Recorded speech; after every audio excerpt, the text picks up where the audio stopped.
The Supreme Court has ordered the Philippine government to pay more than $500 million of just compensation to PIATCO, or the Philippine International Air Terminal Company. Joan Nano tells us why. The government should pay over $500 million to PIATCO before it could take full ownership of NAIA Terminal 3.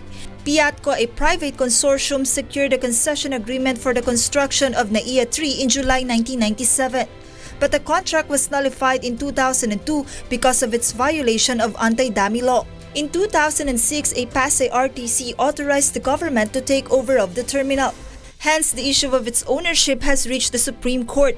In its decision, the Supreme Court says PIATCO should be paid just compensation for the construction of the terminal. 10 justices voted unanimously for the decision, while 4 inhibited, including Chief Justice Maria Lourdes Sereno. The government is hereby ordered to make direct payment of the just compensation due to PIATCO. According to the Supreme Court decision, the principal amount of just compensation is fixed at $326 million as of December 2004.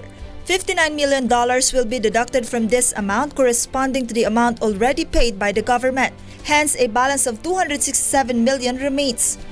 But because of the interest earned from 2006 until now, the total amount payable to PIATCO has ballooned to over $500 million.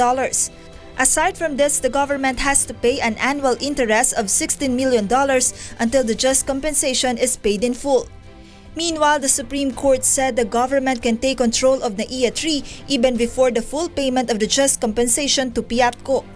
To clarify and to avoid confusion in the implementation of our judgment, the full payment of just compensation is not a prerequisite for the government's effective taking of the property.